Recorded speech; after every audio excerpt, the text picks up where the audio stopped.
Mateo capítulo 21, dice la palabra de Dios, vamos a leer juntos. Verso 1. Cuando se acercaron a Jerusalén y vinieron a Betfagé, al monte de los olivos, Jesús envió 2 discípulos, diciéndoles: id a la aldea que está enfrente de vosotros, y luego hallaréis una asna atada y un pollino con ella. Desatadla y traédmelos.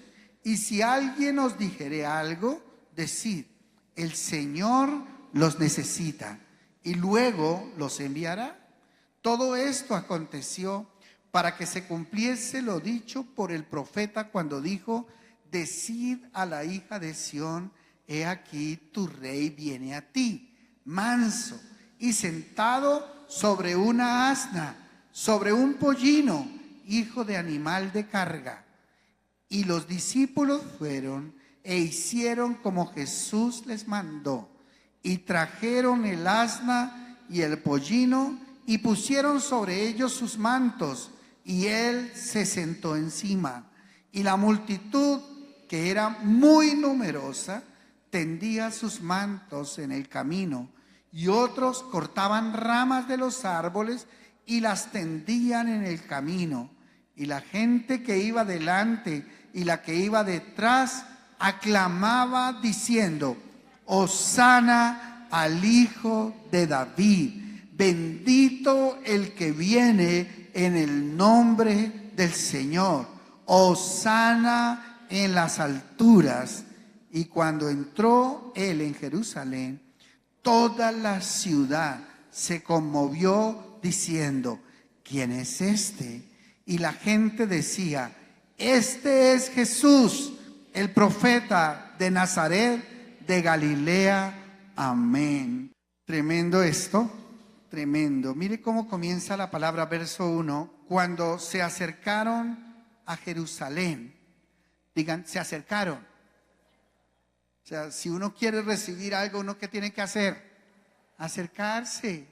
Porque desde lejos uno no puede recibir. Dice la Biblia que cuando el Señor Jesús estaba en la cruz, Pedro lo miraba desde lejos. Luego dice la Biblia, después de haber Pedro negado al Señor, entonces Jesús estaba allá adentro, lo tenían preso. Y dice la Biblia que Pedro lo miraba desde lejos, y Jesús mirándolo, entonces Pedro lloró. Porque el que está lejos está llorando. Porque el hijo pródigo un día estuvo lejos, y siendo hijo no tenía derecho a la comida. Porque ¿saben quiénes son los que pueden comer? Los que están adentro, los que están a la mesa. Porque tú puedes ser un hijo, un gran hijo, puedes tener el título de hijo de Dios, pero si tú no estás dentro, tú no vas a participar del banquete que Dios tiene preparado. Amén. Entonces dile a la persona que tienes al lado, dile: tienes que acercarte más. Tienes que acercarte más al Señor. Dice: cuando se acercaron a Jerusalén y vinieron a Betfagé, al monte de los olivos, Jesús envió un discípulo. Entonces digan conmigo: trabajo en equipo. Bueno, ya el Señor había venido demostrando la importancia del trabajo en equipo. Todo el tiempo tenía su equipo de 12. Pero hay momentos en que el Señor aparta de su gran equipo, que eran sus 12, aparta 2 personas. Y en varias oportunidades dice la Biblia que el Señor envió 2 de sus discípulos. Y a mí me llama la atención que nunca el Señor envió a una sola persona a hacer una tarea. Siempre envió 2 personas.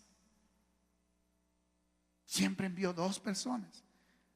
La Biblia dice que mejores son, ¿cuántos? 2 que 1. Diga conmigo: mejores son 2 que 1, porque reciben mejor paga de su trabajo. Porque si el uno cayere, el de segundo lo levantará. O sea, por eso es la clave de estar de a dos. Porque es que si uno se desmaya, el otro... ¡oh! Yo cuando voy manejando solo en el carro, he llegado a pensar, ¿qué pasaría si en este momento a mí me diera algo? Y yo manejando el carro solo. Digo, por eso es que es la bendición de andar con la monita todo el tiempo. Porque yo estoy seguro que si a mí me da algo, la monita coge el timón, frena, apaga, le saca la llave, algo pasa. Algo me va a ayudar, viene, va, grita, pide ayuda. Pero cuando uno está solo en la vida, tengo el caso de un compañero de trabajo que estaba viviendo solo en su casa. Solo. Después de haber tenido un matrimonio, luego se fue y vivió con otra mujer. Y después de estar viviendo solo, un día le dio algo y se murió. Y lo encontraron como a los 8 o 15 días, olía feo. Encontraron porque nada que aparecía por ninguna parte y fueron y abrieron la casa y allí estaba muerto. Pero ay del solo. De pronto él hubiera tenido a alguien cuando le dolió, cuando le picó, cuando algo le pasó, inmediatamente la otra persona sale a auxiliarlo. Porque cuando estamos acompañados, las cosas siempre van mejor. Pero el que vive solo, no puede, ni siquiera puede compartir con las personas. Porque el día que va a compartir con alguien, para él es tan extraño estar con alguien que pelea inmediatamente, no puede soportar compartir con otras personas. Entonces dile a la persona que tienes al lado, dile, no es bueno que el hombre esté solo. Dile, no es bueno que el hombre esté solo. Dijo Dios, le haré, ¿qué? Ayuda idónea para él. Ahora, alguien decía, es mejor estar, ¿qué? Solo que, ¿qué? Que mal acompañado. No, usted no sea bobo. Usted no se acompañe mal. Busque a alguien que sea buena compañía y con esa persona comparta el resto de la vida. Amén. Reciba la bendición de Dios y comparta el resto de la vida. Pero tiene que buscar que sea buena. Porque si usted está solo y se mete con alguien que es peor que estar solo, ahí sí con razón es mejor estar solo que mal acompañado. Pero el Señor dice, mejores son, ¿cuántos? 2 que 1. No es bueno que el hombre esté solo. No es bueno que el hombre esté solo. Diga conmigo, trabajo en equipo. ¿Cuántas cosas se logran cuando somos dos los que estamos luchando? Amén. Cuando yo me fui a casar, le pedí al Señor una señal. Señor, que yo quiero que si la monita es la persona con que yo me voy a casar según tu propósito, que yo gane económicamente lo suficiente para que ella no tenga que salir a trabajar y a ganar dinero para traer para la casa. Pero no porque ella no vaya a trabajar, porque yo le tenía grandes programas de trabajo a la monita. Y tenía muchos sueños de trabajar juntos. De trabajar juntos. Yo solamente le pedí al Señor una señal. Señor, si tu propósito es que yo me case con la monita, que yo gane lo suficiente para poder sostener mi hogar yo solo. Pero eso no quería decir que no fuéramos a trabajar en equipo. Y comencé a diezmar. Después que hice esa oración, comencé a diezmar. Y en esa semana siguiente me llamaron de la dirección general. Yo me ganaba 43,000 pesos. Y me llamaron de la dirección general y me dijeron, ¿qué trabajo estás haciendo? ¿Cuánto tiempo llevas en el banco? ¿Te gustaría venirte a la dirección general ganando 98,000 pesos de sueldo y haciendo lo mismo que haces allá en la oficina? Y yo, claro, estaba esperando esa llamada. Y me llamó la jefe y me sentó allá en la oficina y me dijo, ahora vas a comenzar a ganar más del doble de lo que estabas ganando. Es la oportunidad para que te compres tu apartamento, tu carro. Ahora no es que se vaya a salir de aquí a irse a casar, ¿no? Ella lo que no sabía era que yo le había puesto como señal para casarme. Y era una respuesta de Dios para dar ese paso. cuando comenzamos nuestro matrimonio, yo me di cuenta que mi vida y todo lo que hemos logrado en nuestra vida, solo jamás lo hubiera podido lograr. Aunque la Monita no ha tenido que trabajar dependiente en una empresa fuera de la casa o fuera de la iglesia, ella ha sido una persona clave primero en la educación de nuestros hijos. Si yo hubiera tenido que pagarle a la Monita por el trabajo que hizo en el hogar, en la formación de nuestros hijos, jamás hubiera tenido los recursos para hacerlo. Fue y ha sido clave la compañía, la presencia, la enseñanza, la exhortación, el ánimo, el gozo, el trabajo en equipo que hemos hecho juntos. Y claro, ¿qué sería de nosotros si en vez de yo llegar a casa y encontrar en mi hogar un hogar que estaba con la armonía, con la sujeción, nuestros hijos, cuando yo llegaba a las 6 de la tarde del trabajo, los niños ya estaban empijamados? Porque la Monita había tenido todo el día a los niños. A esa hora ella los tenía listicos para darles el último tetero y a dormir. Y yo normalmente compartía con los niños esa hora que seguía. Entonces me ponía a jugar con ellos, los besaba, los mordía, marraneaba con ellos, me los ponía encima de la barriga, les hacía el tomate. El tomate era con la barriga levantarlos y ¡pum!, que aplastaran el tomate. Y siempre venía: papi, hazme el tomate, hazme el tomate. Jugábamos un rato a las tapaditas, cogía una media de esas de fútbol mía y yo desde la cama les tiraba y ellos allá al lado del televisor tapando. Siempre que yo llegaba a casa encontraba a mis hijos bien. Habían hecho sus tareas. Había obviamente un orden en la casa. Estaban listicos para dormir. Si eso no fuera así, si mi esposa no estuviera en casa, para mí hubiera sido totalmente diferente mi historia.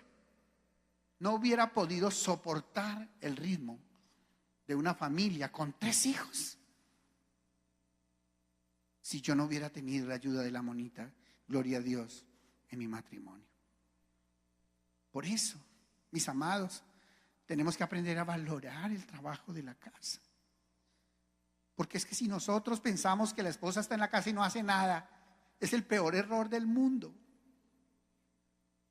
Yo tenía una compañera en el trabajo que un día le dije yo: ¿y si tu esposo gana suficiente para sostenerte, tú te irías a tu casa a dedicarte a tus hijos?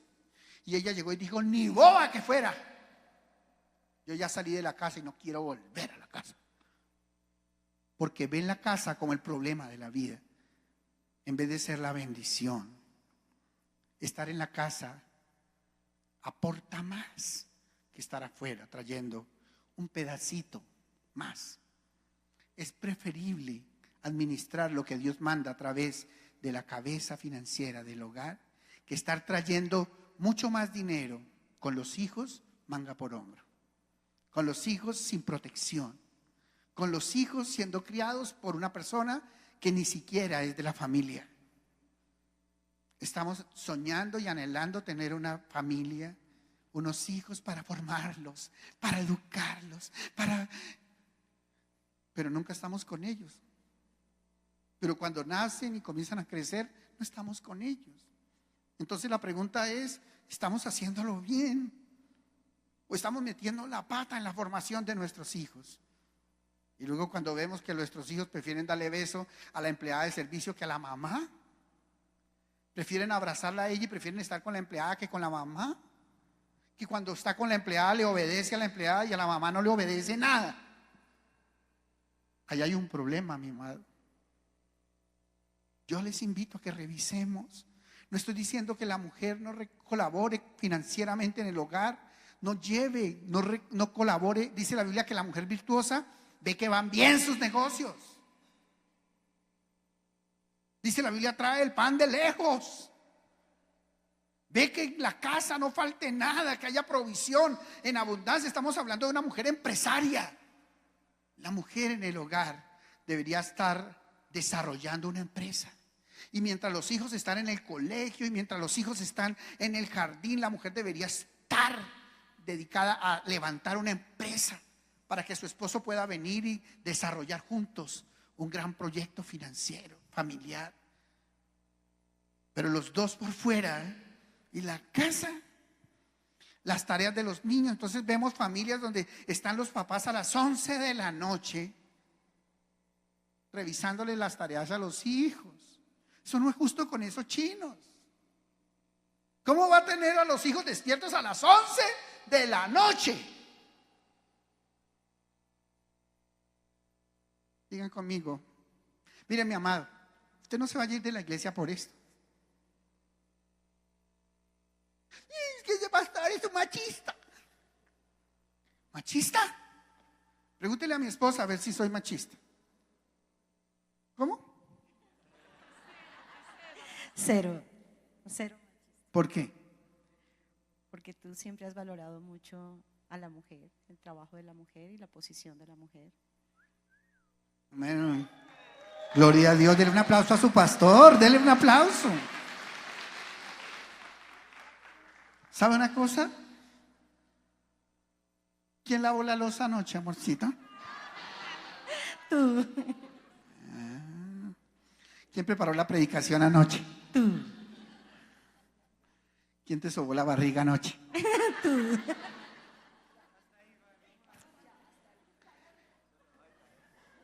Dice la monita, ¿cuál barriga?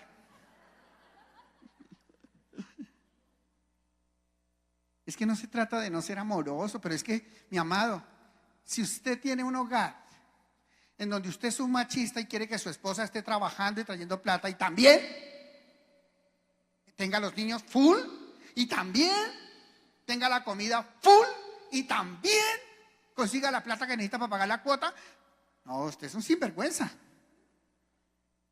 Es que el hombre sale a ponerle el pecho a la vida y debe tocar más duro si quiere traer los recursos a la casa. Pero cuando el hombre ve que la mujer trae plata,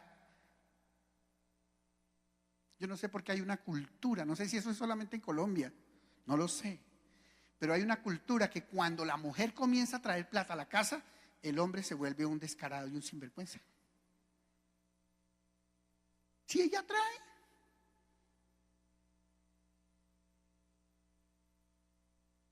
se quedó sin trabajo, a las 10 de la mañana no se ha levantado, ella está trayendo. Yo mientras tanto estoy aquí a cargo de la casa, viendo día a día. Es que ¿sabes qué es lo que pasa?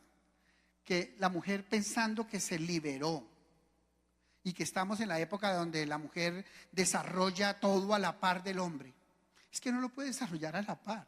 Somos diferentes. El hombre no puede amamantar los chinos por mucho que quiera.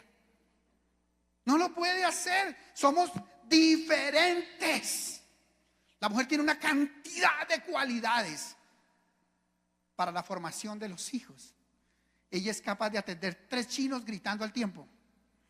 Está haciendo unos huevos, está preparando, se está secando el pelo y está leyendo la Biblia. Por eso es que no aprende mucho tampoco, pero bueno.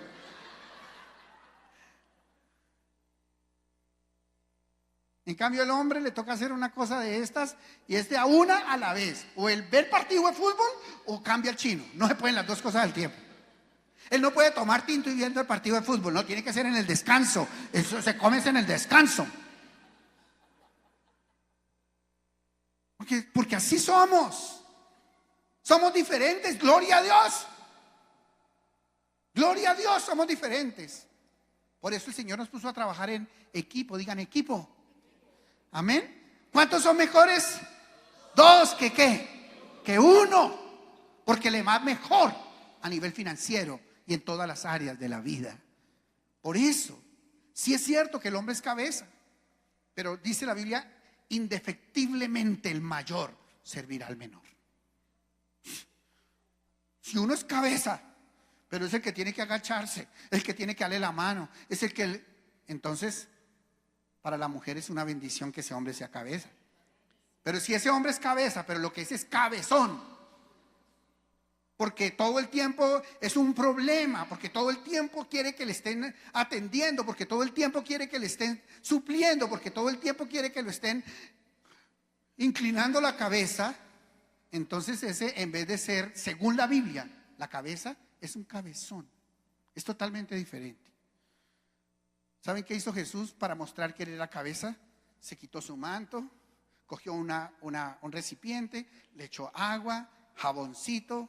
Yo creo que hasta con esos cepillos de refregar la ropa se fue a lavarle los pies a los discípulos, porque yo me imagino que estaban repuercos esos pies. Y cuando fue a lavarle los pies a Pedro, Pedro le dijo: Señor, lavarme tú los pies a mí, jamás acontezca tal cosa. Y Jesús le dijo: si tú no te dejas lavar los pies de tu líder, tú no tienes parte conmigo. Entonces el líder, el que está puesto como cabeza por Dios, es el encargado de servir a los demás. Entonces ahí dígame, mi amado, si no cambia la situación. Entonces yo creo que no hay mujer que no quiera que su esposo sea cabeza. Entonces ahí vemos las mujeres diciendo: mi cabeza. Después de haber ido en contra del liderazgo del hombre, pero después de que el hombre va y le lava los pies, le limpia las uñas, le quita los callitos, le prepara el tinto, le ayuda, le colabora y le sirve, entonces esa mujer dice: mi cabeza, estoy tan feliz con mi cabeza, porque es un servidor. Por eso dijo el Señor: el que entre vosotros quiera ser el mayor, será el servidor de todos. Así que si tú eres cabeza, varón, tú tienes que ser un servidor. Tú no puedes ver a tu esposa cargando esa ¿cómo se llama lo de los niños? La pañalera, con el bebé acá cargado y el hombre allá afuera esperando: salga rápido, usted siempre se demora.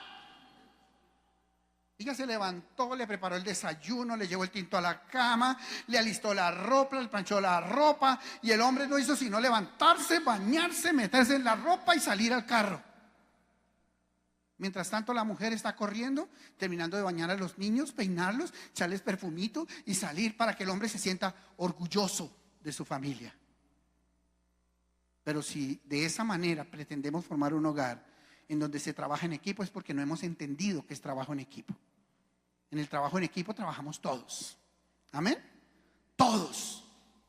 No es solamente el hombre trabajando y la mujer rascándose la barriga en la casa. Ah, no, en la casa sí, yo me quedo en la casa si usted me tiene 2 empleadas. No, es que hay que trabajar entre todos. De eso se trata. Y sí, es verdad, el trabajo en el hogar es muy desagradecido, porque muchas veces las personas no lo ven. Pero mujer preciosa de Dios, ahí es donde tenemos que aprender a ceder también muchas cosas. Ah, pero yo estudié para venir a meterme a la casa. Entonces valora, pone el peso. ¿Es más importante tu gerencia en la oficina o tu hija? Quédate con la oficina si tu hija no es importante o no ocupa un lugar más importante que tu empresa. Pero si por tu hija tú tienes que dejar algunos sueños de tu vida, alguna profesión de tu vida, yo creo que vale la pena revisarlo y pónganlo de acuerdo como pareja. Amén. Háblenlo. Pero si algo está funcionando mal, si se va a desbaratar ese hogar porque tu trabajo no te da tiempo para la familia, entonces revisa para qué es que estás trabajando. ¿Para quién es que trabajamos? ¿No es para nuestros hijos? ¿No es para tener un hogar feliz? Pero si mi trabajo, si mi profesión revienta mi hogar, entonces yo estoy dispuesto a dejar mi profesión, pero no reventar mi hogar. Amén. ¿Es clear? Diga conmigo: mejores son 2 que 1. Amén. Dele ese aplauso al Señor, o diga yayay o algo. Dice: envió 2 discípulos diciéndoles: id a la aldea que está al frente de vosotros, y luego hallaréis una asna atada. ¿Cómo estaba la asna? Atada, diga atada.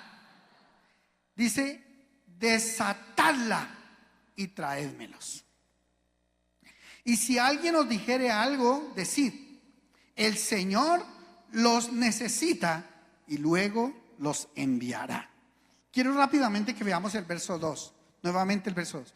Ayúdenme a sacar esta conclusión todos, sí, por favor. Verso 2. Mandó a 2 discípulos y les dijo: id a la aldea que está al frente de vosotros, y luego hallaréis una asna atada y un pollino con ella. Desatadla, digan desatadla. Pregunto, ¿sería posible llevar el asna al Señor si no se desata primero? No, porque estaba amarrada. Porque si está amarrada no sirve para nada. Porque el que está atado no puede servir. El que está atado no puede funcionar. Uno puede ser un gran artista con las manos, un gran músico, tremendo guitarrista, pero tiene las manos amarradas, atadas. ¿Puede interpretar la guitarra? ¿Puede ser realmente un músico con las manos amarradas? No. ¿Qué necesitamos primero para poder interpretar ese instrumento? ¿Qué tenemos que hacer? Desatarle las manos. Cuando le desatemos las manos, entonces va a poder interpretar el instrumento. Entonces, esa asna o ese burrito, ese pollino, le podía servir al Señor estando atado como estaba. ¿Qué había que hacer primero? Desatarle. Entonces dile a la persona que tienes al lado, dile: tenemos que estar desatados primero si queremos servirles al Señor. Si queremos servirle al Señor, ¿qué hay que hacer primero? Desatarnos. Siguiente verso. Diciéndoles: id a la aldea que está al frente de vosotros, y luego hallaréis en la asna atada. Y si alguien os dijere algo, decid: el Señor los necesita. ¿Por qué desataron el asna y el pollino? ¿Por qué los desataron? Porque el Señor, ¿qué? Los necesita. ¿Cuántos creen que Dios necesita de nuestras manos para hacer la obra? Amén. El Señor te necesita. Por eso tiene que desatarte. Por eso tú no puedes seguir en esa atadura en que estás en tu vida. Mira, hay personas que están con la atadura del licor, todavía con el licor, y no han podido dejar el licor, pero le quieren servir al Señor, pero no pueden, porque no pueden llegar a dirigir una barca borrachos, porque no pueden llegar a dirigir una barca fumando marihuana, porque no pueden llegar a una barca diciendo vulgaridades, maldiciones, porque no pueden llegar a una barca teniendo problemas en su matrimonio, desbaratada la familia, en el área, en su relación de pareja con sus hijos. Si queremos servirle a Dios, tenemos que estar desatados, porque si no, no podemos hacer la obra de Dios. Así que si por alguna razón tú todavía tienes una atadura en tu vida, el Señor te está diciendo: tienes que ser desatado, te quiero desatar. Voy a enviar 2 de mis discípulos para que te desaten. Amén. Entonces, los discípulos, ¿qué trabajo hacen con los que están atados? Los desatan. Por eso es tan importante que haya personas en la iglesia preparadas, equipadas para desatar a los que están atados espiritualmente. 3 cosas significa, o tres palabras se usan para expresar la atadura. La primera es atadura, la segunda demonios, y la tercera maldiciones. Por eso cuando una persona está bajo una maldición es porque tiene un demonio o está atado, es lo mismo. Digan conmigo: ataduras, demonios y maldiciones es lo mismo. O sea, cuando una persona dice: ay, tengo una maldición, entonces ¿qué es lo que tiene? Es un demonio que está adentro y lo tiene amarrado. ¿Ah? Amén. Entonces lo que pasa es que los demonios pasan de generación en generación. Y también los demonios entran por el pecado. Y lo que hace el demonio cuando entra a la vida de una persona es que es como un pulpo. Como un pulpo. Entra a la vida de la persona y lo que hace es que lo amarra. Y con los pulpos lo aprieta, lo agarra con esos tentáculos. De tal manera que la persona queda inmóvil. Y puede ser un tremendo hombre, una tremenda mujer, pero atado no puede hacer nada. Necesitamos que Dios desate nuestra mente. Hay personas que tienen problemas de ataduras mentales. Tienen taras, tienen trabas a nivel mental. Hay personas que tienen ataduras sexuales. que necesitan ser rotas. Hay personas que tienen atadura en sus labios, en sus palabras. No pueden decir una cosa buena, tienen que siempre maldiciendo. Hay personas que están atadas en el área financiera y que no pueden desarrollar su vida financiera, no pueden crecer sus finanzas. Hay personas que están atadas en la salud y necesitan ser libres de esas ataduras, de enfermedades, de ataduras, de salud, problemas respiratorios, problemas en la sangre, en los huesos, en los sistemas. Los demonios van y amarran los sistemas, sistema nervioso. Y dicen, pero yo no puedo, no puedo. Entonces, pues si usted no puede es porque está amarrado. Y necesita ser desamarrado. Y necesitas un siervo de Dios o 2 discípulos del Señor que te vayan a desamarrar. Amén. Así que dile a la persona que tienes al lado, dile, si estás amarrado, te tienen que desamarrar. Te tienen que desamarrar. Amén. Amén, dale ese aplauso al Señor también, amén.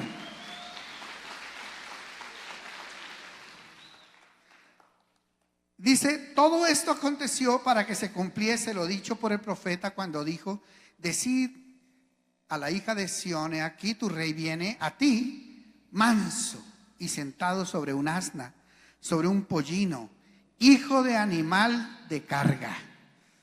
Wow, tremendo. Dice, y los discípulos fueron. Ahora la pregunta es, antes de eso, la pregunta es, ¿qué es entonces ese burrito o esa asna o ese pollino? ¿Qué es? ¿Para qué venía a servirle al Señor?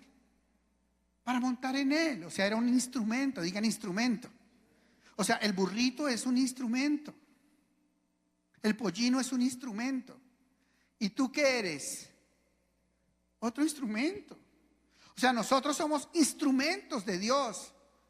Cada uno de nosotros somos un instrumento. Por eso podemos compararnos con el burrito. Por eso podemos decir que si el burro está atado, es un instrumento atado. Es un instrumento. Es algo que el Señor, de lo que el Señor se vale para lograr un propósito. Y eso somos nosotros, instrumentos. Si estamos atados, Dios no va a poder lograr el propósito. En ese sentido, somos comparables al burrito. Amén. Amén. Hay otros que son comparables en más sentidos. Verso 6. Dice, y los discípulos fueron e hicieron como Jesús les mandó. ¿Qué hicieron los discípulos? Hicieron caso. Diga, hicieron caso. O sea, digan obediencia. Mire, cuando Dios nos manda a hacer algo, ¿qué es lo que tenemos que hacer? No cuestionar. No, ¿y por qué a mí? ¿Y por qué a mí? ¿Y por qué lo mandó a él? ¿Y por qué yo siempre? ¿Y por qué a mí no me puso más bien a predicar en vez de barrer? ¿Y a mí por qué no me puso más bien a administrar la plata en vez de traerla? En vez de ganármela. ¿Y por qué a mí no me puso más bien como Abraham, 3 mujeres, 4 mujeres? ¿Por qué a mí? ¿Por qué a mí? ¿Por qué a mí el esfuerzo? Y hay personas que todo el tiempo lo que andan con Dios es cuestionándolo. Y yo les digo siempre, vamos a la Biblia, porque es que esto no lo inventamos nosotros. Nosotros somos instrumentos, solamente instrumentos. Cada uno de los que estamos aquí en la iglesia somos un instrumento. Estamos haciendo una función. Yo soy el pastor de la iglesia porque Dios me puso a ser el pastor. Hay un líder de ministerio de medios porque Dios lo puso a ser el líder de ministerio de medios. Hay un líder de alabanza porque Dios lo puso a ser el líder de alabanza. Hay un baterista porque Dios lo puso a ser el baterista. Hay una persona manejando cámaras porque Dios lo puso a manejar cámaras. Hay una persona haciendo encuentros porque Dios lo mandó a hacer encuentros. Hay una persona coordinando porque Dios lo mandó a coordinar. Hay un guía porque Dios lo puso de guía. Hay cada puesto, cada lugar donde desarrollamos el ministerio, nosotros somos instrumentos de Dios. Debemos hacerlo felices.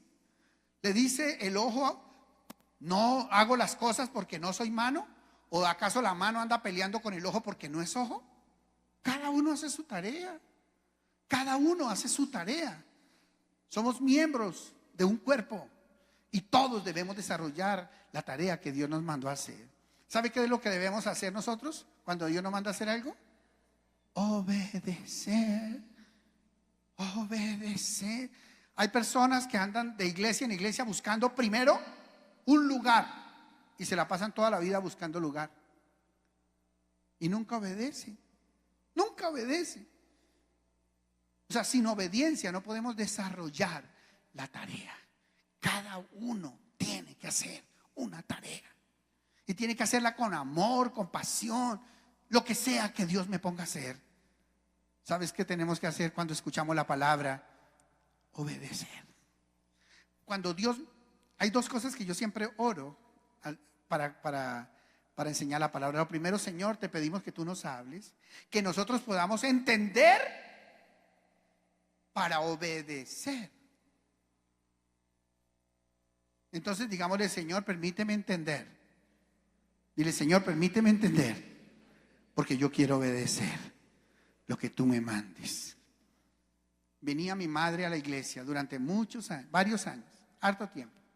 Venía mi madre a la iglesia y tenía el Sagrado Corazón en la sala que había comprado mi padre cuando se fueron a casar. El cuadro del Sagrado Corazón en la sala. Ya había venido a la iglesia, ya había ido a encuentros, ya conocía lo que la Biblia dice, que no te das imagen ni ninguna semejanza de lo que esté arriba en el cielo. ¿Dónde está Jesús? En el cielo. No te harás imagen de lo que esté arriba en el cielo. ¿Dónde está la Virgen María? En el cielo.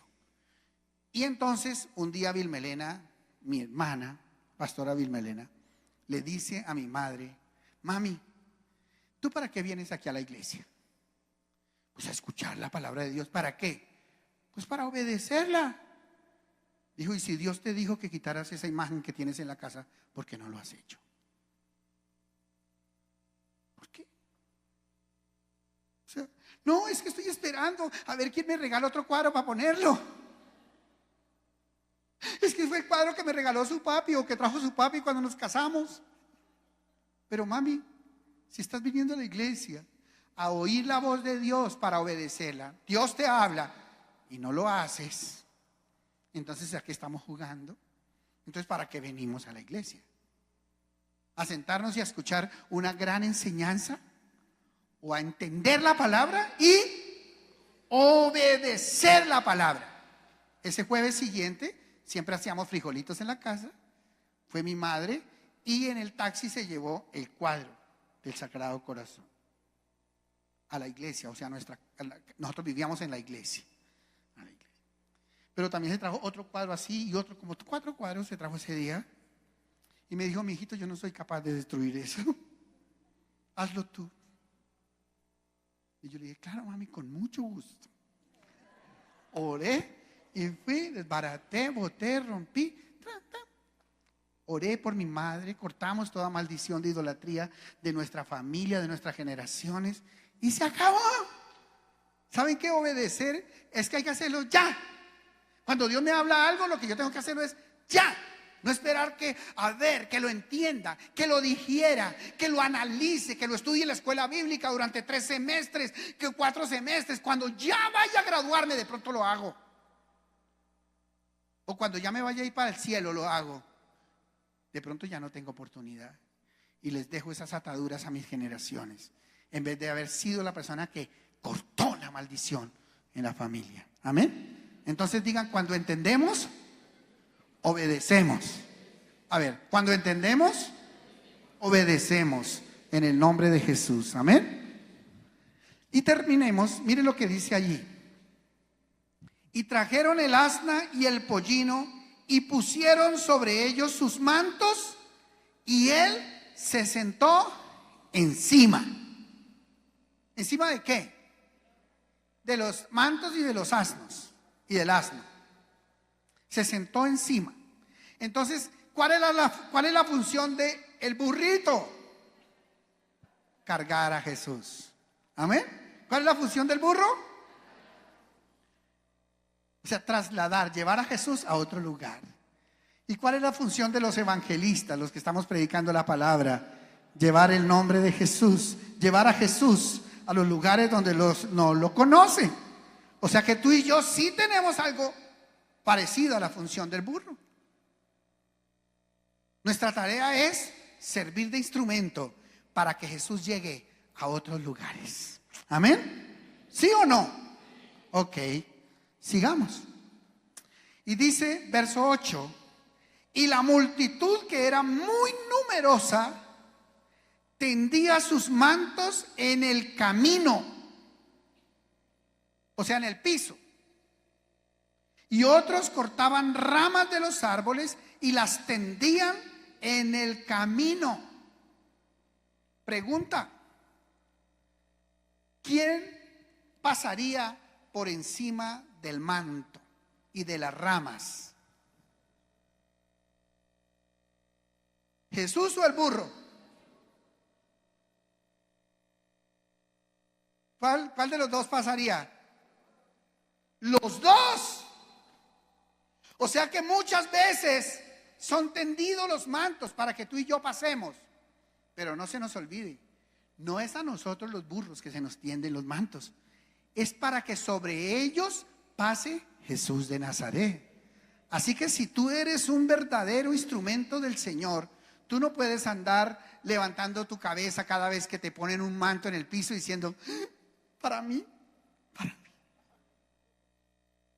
Porque hay personas, yo el otro día lo dramatizaba y quiero volverlo a hacer hoy, que cuando van caminando, van cargando a Jesús, ese burrito, cualquiera de nosotros, va cargando a Jesús y ponen los mantos. Y hay personas que cuando le ponen un manto, levanta la mano y hace.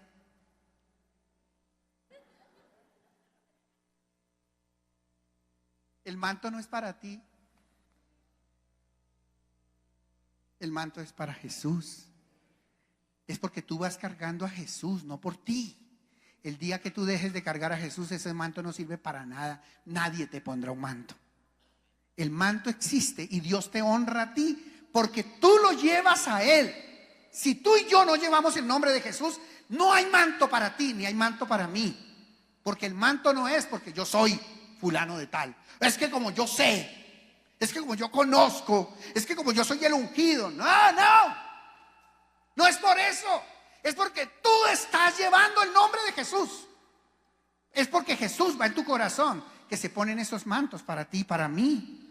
Esa honra, esa exaltación que muchas veces recibes tú en la vida, no es por tu pilera, sino porque tú llevas el nombre de Jesús en tu vida y a otros lugares. Amén. Somos honrados y bendecidos por Dios por ser instrumentos de Dios para que sea extendido el nombre del Señor en muchos lugares. Amén. Vamos a darle un aplauso al Señor y vamos a estar de pie todos. Y dice la Biblia, y la gente que iba delante y que iba atrás aclamaba diciendo, Hosana, significa salva ahora, hijo de David. Bendito el que viene en el nombre del Señor. Hosana en las alturas. Y cuando entró él en Jerusalén, toda la ciudad se conmovió diciendo, ¿quién es este? Siempre que Jesús entra en un lugar, va a cambiar las cosas que haya en ese lugar. Jesús entró ya en tu casa, Jesús está cambiando tu casa. Jesús entró en tu vida, Jesús está cambiando tu vida, tu salud, tus pensamientos, tus palabras, tu comportamiento. Siempre que Jesús entra en un lugar, comienzan a cambiar todas las cosas. Amén. Y séptimo, cierro con esto. Y la gente decía, la respuesta, ¿cuál es? Este es Jesús, el profeta de Nazaret de Galilea, que ha venido a este lugar. Entonces, si alguien te pregunta qué te ha pasado, si alguien te pregunta por qué ahora eres así, entonces tu respuesta y mi respuesta tiene que ser, es Jesús de Nazaret que ha venido a mi vida. Fue Jesús que se metió en mi hogar y cambió mi matrimonio. Fue Jesús el que me dio la sabiduría para desarrollar esa empresa. Fue Jesús el que me hizo sabio y por eso he podido educar a mis hijos de esa manera. Yo soy bendecido porque Jesús se metió en mi vida y en mi historia.